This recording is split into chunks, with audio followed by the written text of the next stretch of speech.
I do it all the time. It's the next best thing.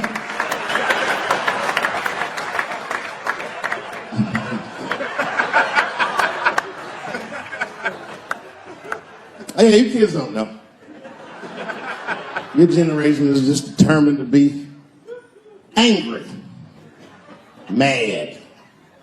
Everybody's mad. Back when we were growing up, only black people were mad. Now, everybody's just trying to get in on the act. I try to think to myself, when did everyone get mad? And then I realized this happened before we were born. This is a long way to go, but probably started in the Second World War. Think about it.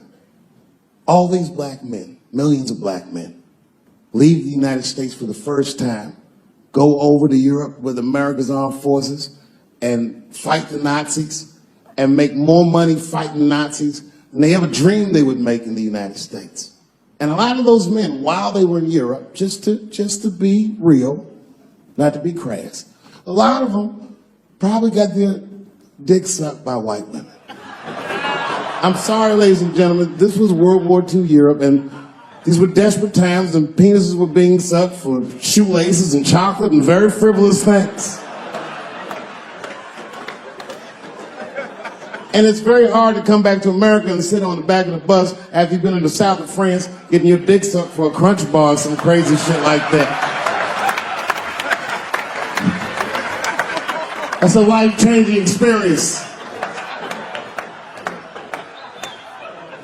And while that was happening in Europe, here in America, for the first time, women entered the workforce en masse by the millions. All the men were gone. Someone had to run the factory. The ladies did it.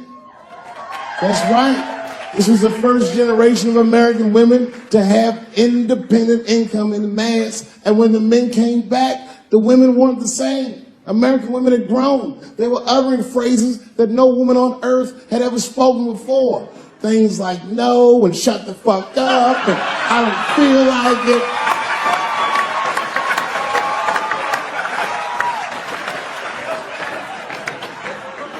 And then behind the scenes of that, there was a little known government agency that started testing mind-controlled drugs on the American public. They fucked up.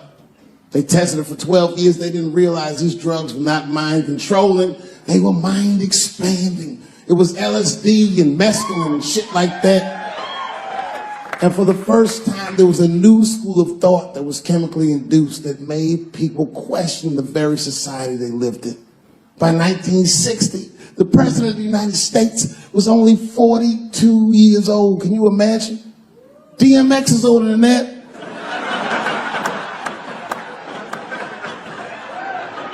And he was going to usher in a new era of peace. He was going to avoid the Cold War. He was going to end segregation. And they blew his fucking brains out in front of everyone in Dallas. This country was never the same. There were 7 more major assassinations in the 60s.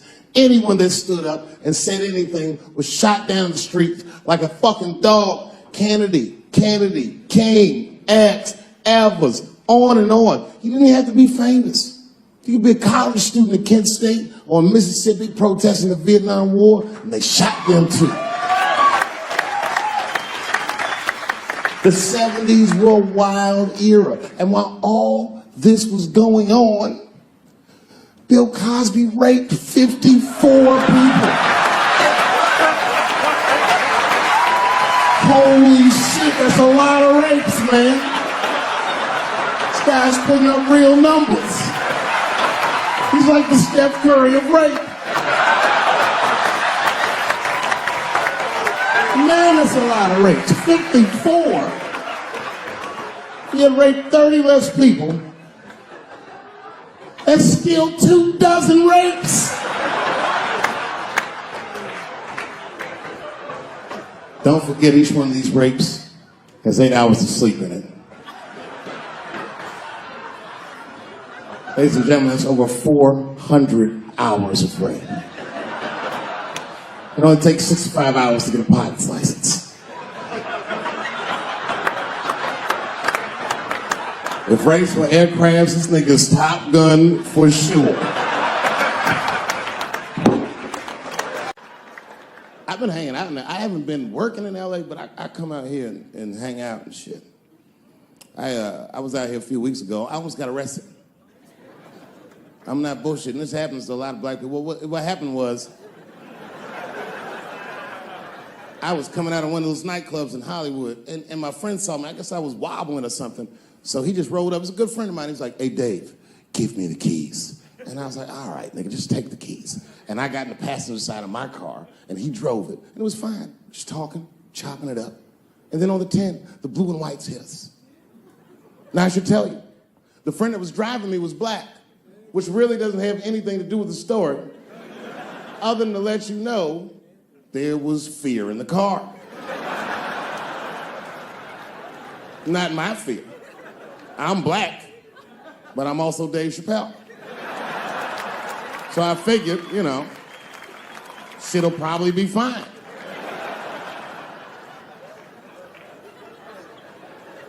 Traffic stop started off on the right foot. Cops came up to the driver's side. Hi, how you guys doing? And he recognized me immediately. Oh, Dave Chappelle. And I looked at my friend like, we getting out of this shit.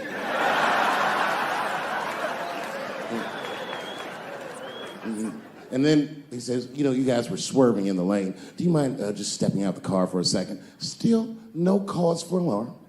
I looked through the rearview mirror. The body language of the arrest looked good. He was talking.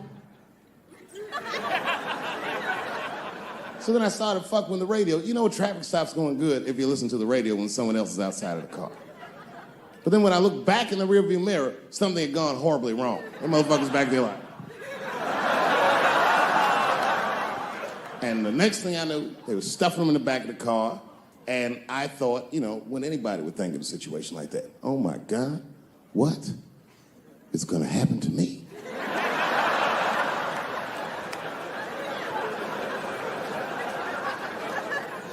And the police walked up to the window. Mr. Chappelle, we had to arrest your friend. He refused to take our breathalyzer test. I said, that motherfucker. Not complying, that's odd. So, officer, what's gonna happen to me? Well, you're fine. We're just gonna have to ask you to step out of the car so we can impound the vehicle and we'll arrange for you to have a ride home. I said, oh, well, nah, I would rather you just give me the keys. They said, well, Mr. Chappelle, your friend already told us he's your designated driver. We can't let you drive in this condition. I was like, no, nigga, I'm good. I'm good. And then suddenly the shit turned into Vegas. He was like, I'll let you blow for it. I said, excuse me? He said, if you blow on my breathalyzer. I said, oh, nigga, I thought you was trying to get your dick sucked. What's going on?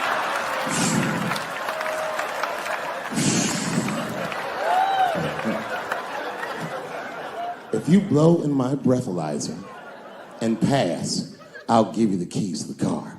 I said, Set him up, nigga, let's play.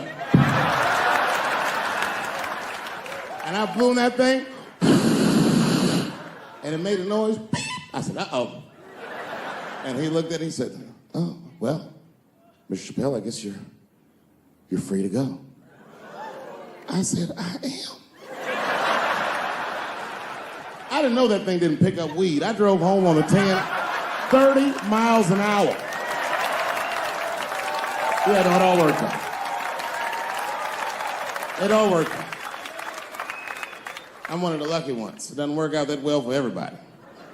I saw that videotape of that lady that got beat up in LA in the traffic. You see that shit on rush hour traffic? They beat a black woman's ass. This woman didn't even do anything wrong. It's fucked up. It was so fucked up it didn't even go to court. The city of LA just gave that woman $1.5 million for her pain and suffering.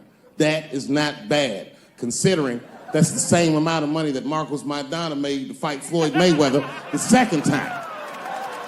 And this woman obviously hasn't trained a day in her life. You can see it on the tape. She didn't come to fight. Her guards were low. She was taking a lot of shots.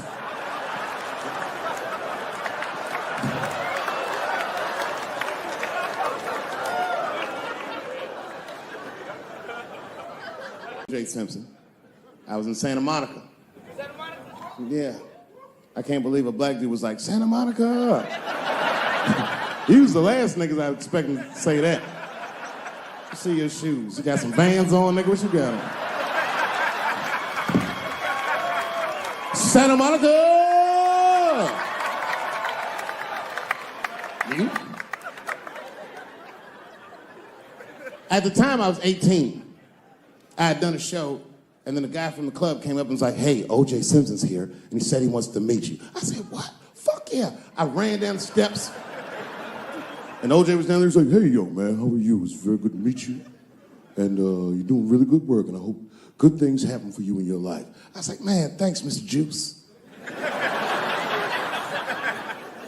Standing beside him, well, I don't know the nice way to say this, his soon-to-be slain wife.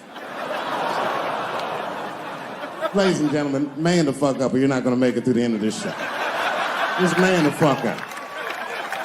She's dead, you already know, we know what happened. We don't know who did it, but we know what happened.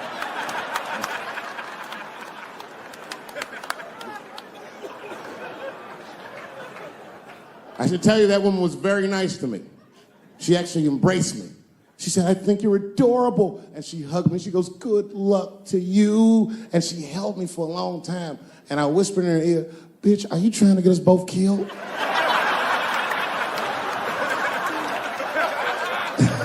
I was just kidding. I didn't say that. But that was the first time in a nutshell.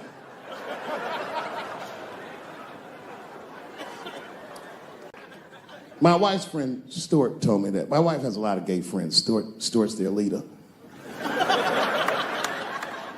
She has a lot of gay friends. And I don't like them.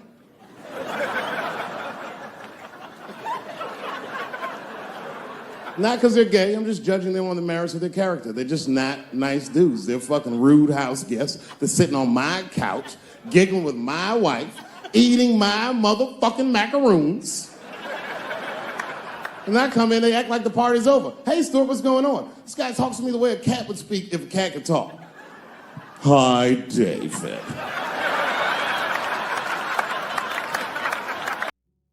Stuart, what's all the beef, man? What's going on? He always wants to have some kind of gay political argument. The last one was about a petition in federal court to take the words husband and wife out of the law. I said, well, why would you want those words out the law? He said, because it discriminates against same-sex couples. I was like, niggas, please save me the semantics. Just trust me. Take your chips and get the fuck out of the casino. You're about to crap out. Just go outside, talk that over amongst yourselves, and whichever one of you is gayer, that's the wife.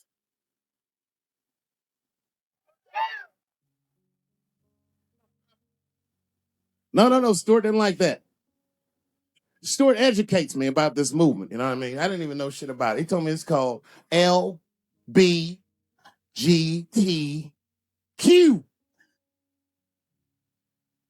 I was like, what the fuck is the Q? Does that even make sense, Q? Turns out Q is like the vowels. That shit is sometimes Y.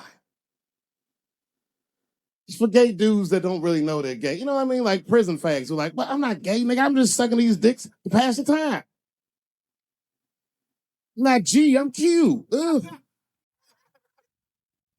Oh.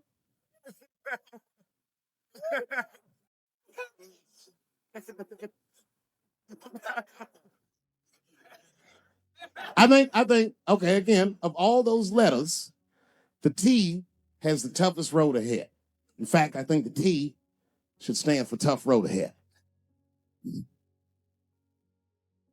They've got the longest mental gap to bridge. That's all I'm saying. Because, you know, whenever I see one of them T's on the street, I don't mind them, but I'll be like, man, I miss Bruce. I'm sorry, guys. I'm 42. I remember Bruce Jenner. Before the Kardashians, before all that, this motherfucker was a white American superhero. It was amazing. He was beating Africans at track and field. We'd never seen anything like it. He was on my cereal box growing up. You know how much of that cereal I ate, nigga? I didn't know he was going to do that.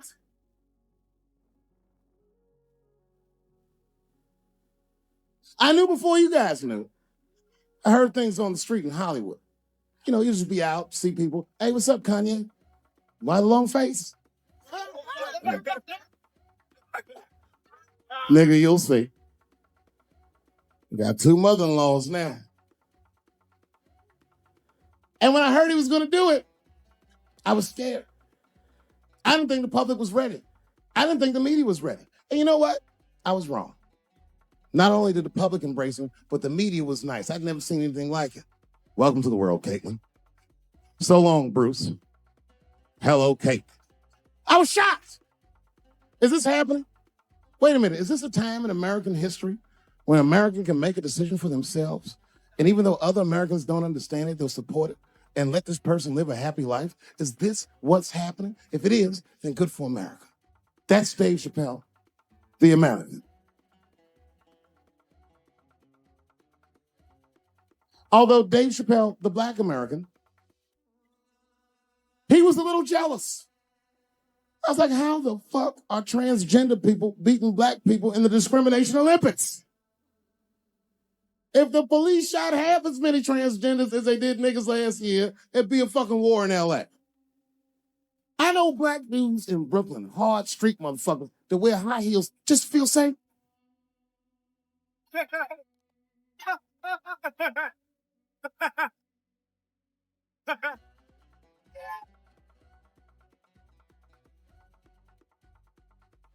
Transgenders are gangsters. I used to do business with a transgender in Hollywood. Man, everybody would be scared of her in the boardroom. She'd walk in there, newly minted woman, high heels, purse. Wouldn't say anything to us, just walk around the conference table looking mean as shit.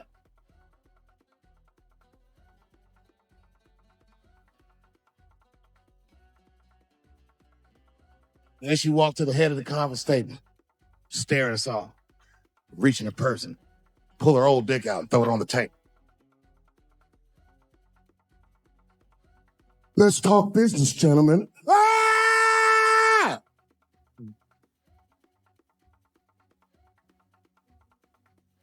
Shit is scary as fuck. If your best friend pitched that to you, you'd be horrified. Yo, nigga, let's go to the hospital and cut our dicks off and make pussies out of them shits. What? Can't we just get matching jackets or tattoos or something?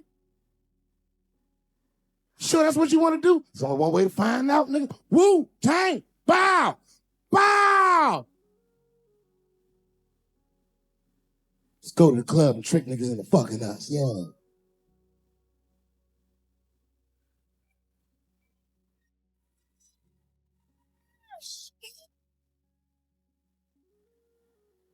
It's that shit. You all too young. You don't remember that. How old are you, young man? You. 24, you don't know shit. You don't know shit. You gotta Google shit that I lived through. See, this is why I lock motherfuckers' phones up. Seriously. Because the young kids, you guys, look, you need to take a break from that. We all need to break just from that technology, just for a minute.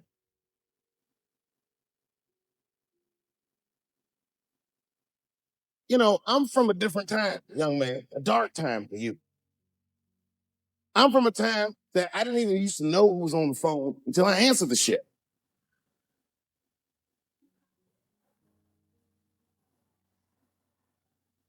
Like when tragedy used to strike. I remember I was 12 years old and the teacher wheeled a television set into the classroom. You remember these days? And she turned it on to one of three channels. And she said, class, the space shuttle is taking off and we're all gonna watch it take off. Man, that shit was going great for like 3 to 5 minutes. That's right. You remember, it fucking exploded. Right on television. Everybody on board. Dead. Immediately presumed dead. It was so bad the teacher looked at all the kids and was like,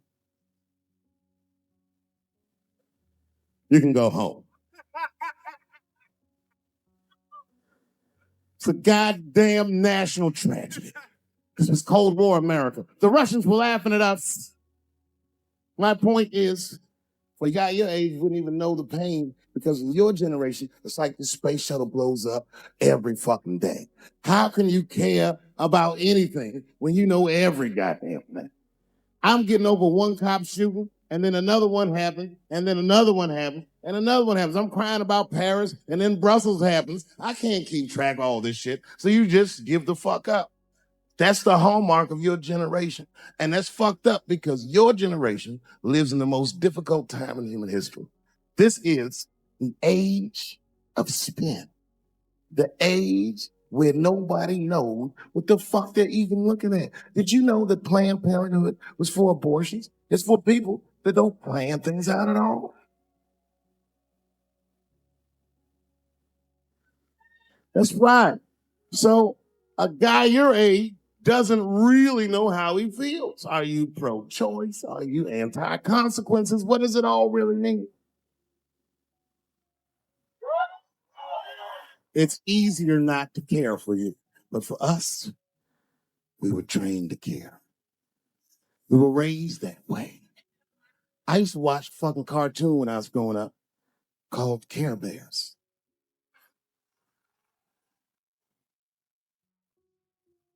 It was about a fucking group of teddy bear people.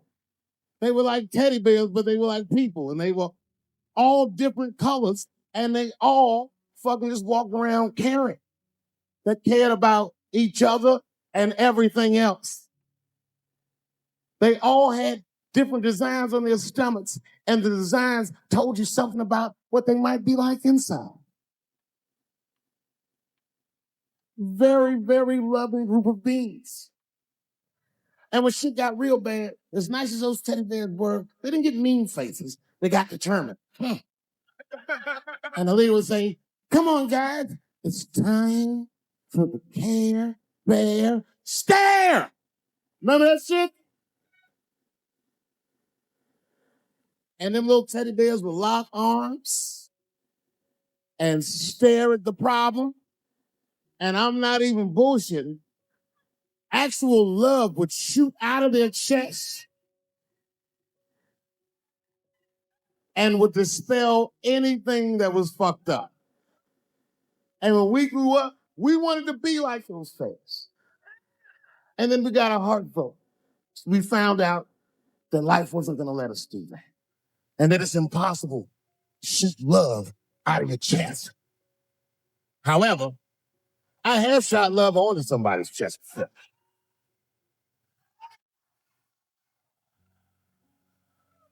I do it all the time. It's the next best thing.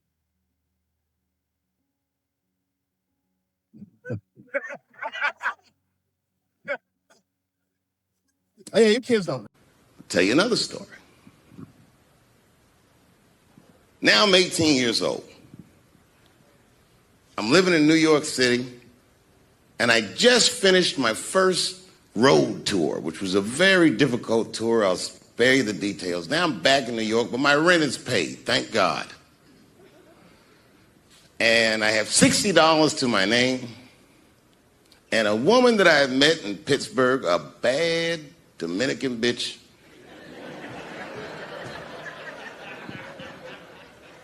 was coming to New York. She was going to spend the weekend with me. I couldn't wait for her to get there. She was coming that evening. But remember, I only had $60 for a whole weekend to entertain a bad bitch. Now I'm walking through Greenwich Village, and I see something I've never seen before. 3-card Monte. You know what that is? Yeah, the guy had the whole thing. The table was set up, and he had the 3 cards, and the crowd was hooting and hollering, and he was like, "Find the red card, find the red card," and people were playing. Sometimes they win, sometimes they lose, but it was really exciting, and I'm standing there watching it, and I noticed while I'm watching them play this game that the red card, the one you're trying to find, had just a little bend on the corner. And I'm watching it, and I'm like, yo, this guy doesn't seem to know that red card is bent. I'm going to beat this motherfucker.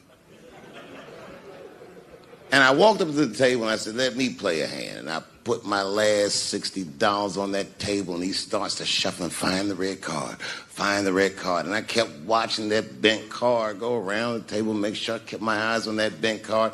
And when he stopped shuffling, and he said, "Find the red card," I pointed to it with confidence. "Here it is right here." And he flipped it over, and it was black. And he took my money. I couldn't fucking believe that. How did this nigga do that? Was that magic or sorcery? I was confused. So you know what I did? I sat there and I watched him for a real long time play the game. And I realized that all those people who was doing all that hooting and hollering and betting, my God, they were his friends. They were in on the whole thing. I felt so wronged. I felt so stupid. And then the next sucker came up to the table and was about to put his money down. And I said, fuck that, man. Don't put your money there. All these niggas is in on it. It's a trick. And when I said that, the guy that was dealing, and this motherfucker was huge, snatched me up by my collar. Feel how strong he was when he grabbed me. I was a skinny little guy. And he was gonna maul me. And the only reason he didn't, I'm sure, is because he saw the fear in my face. And that fear, he looked at me. I saw his eyes go from hard to soft. He softened. Then he looked at me like the way a father would look at a child. And he said to me, young man, don't ever come between a man and his meal. I never forgot that either. Most niggas would have to run the streets for years to learn a lesson that profound. It took me 2 seconds. Never get between somebody and their paper. Taking a man's livelihood away from him is akin to killing. Do you know why Prince, the famous rock star that was a friend of mine, do you know why he called himself the artist when he came back? He calls himself the artist because that's what they call us in our contracts. Oh, these contracts are crazy. You should hear the terminology they say in these contracts. To use your name and likeness in perpetuity throughout the universe. Who the fuck could possibly know what that means? Nobody does. It's so complicated, in fact, that when you're a kid like me, you have to hire somebody to tell you what that means. And you sit down at a table and you do the contract game. And that's how I got with Comedy Central. I signed the contract. But I signed the contract the way that a 28-year-old expectant father that was broke signs a contract.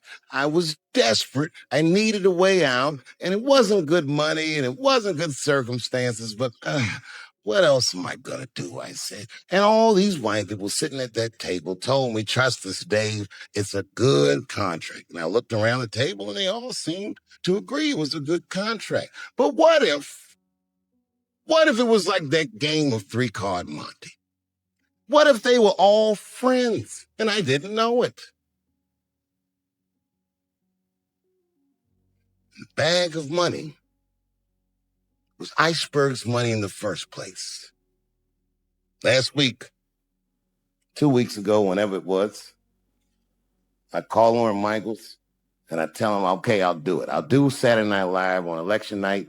And the day I made that phone call, the day I committed to it, it gets announced that Netflix is streaming Chappelle's show. Not just Netflix, HBO Max is streaming it too.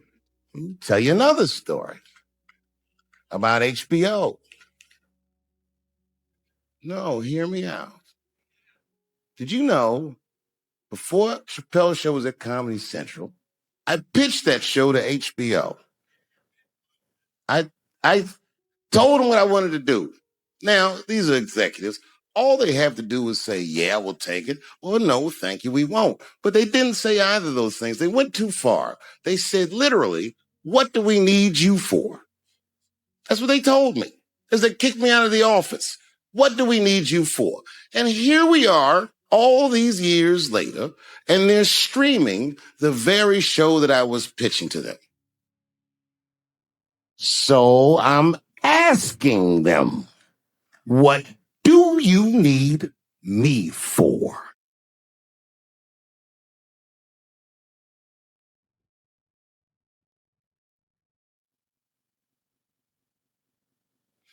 People think I made a lot of money for Chappelle's show. When I left that show, I never got paid. They didn't have to pay me because I signed the contract. But is that right? I found out that these people were streaming my work and they never had to ask me or they never had to tell me. Perfectly legal because I signed the contract. But is that when I quit the show, all my friends would say, well, fuck them, Dave. Why don't you just do Chappelle's show at another network? Yeah. And why doesn't a slave run from one plantation to another plantation? Because the master over there might be nicer. My God, man, I was trapped. You know, tell you the truth. Tell you the truth. I haven't even thought about coming back and doing another show. Well, if I do, I can't call it Chappelle's Show because my name and likeness is being used by them in perpetuity throughout the universe. It's in the contract.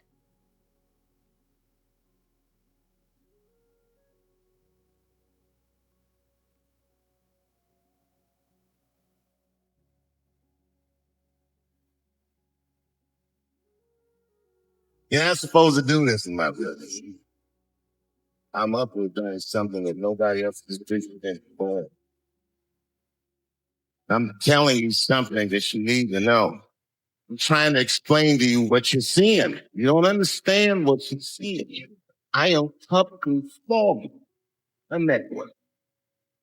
And I know that this network nigga, they watching me and they saying, why they doing this so popular? That feel good to be called public. Oh, leave. I know. I know exactly how that feels. When I quit my show, they said I was crazy. What was crazy about it? I just didn't want to do it anymore. They said I smoked crack. I was a devout Muslim. I didn't smoke or drink. But I do now, bitch, because you ruined my fucking life. Now it's their turn. This is their first nigga lesson. And I'm honored to give it to them. They're going to pay me for this show. I called my agent. I said, is there anything I can do about this show? And he said, no. You want something done right? Guess you got to do it yourself. So I'm not going today. Come to my real boss. Coming to you. I'm begging you.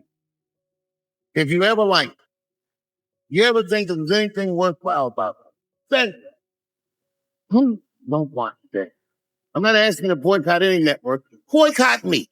Boycott Chappelle's show. Do not watch it unless they pay me.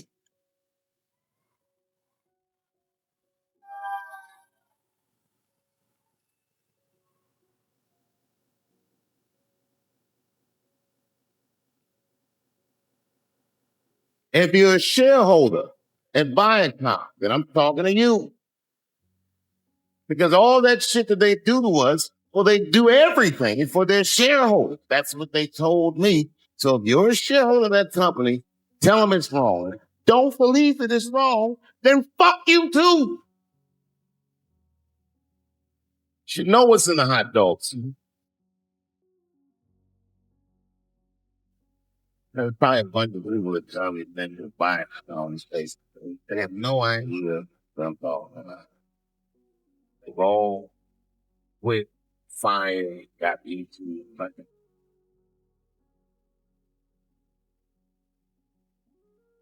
There's a whole bunch of new young people there, and they're probably looking like, what is he talking about? They may not actually know what the fuck's happening. I'll tell you what I'm talking about. Go downstairs to your health department, open the books, see what that show made, and look at what you paid me. That's exactly what I'm talking about. You're going for pain. I am inviting you. Come with me and work with me. And let's fight against that terrible, terrible feeling that you made me feel together.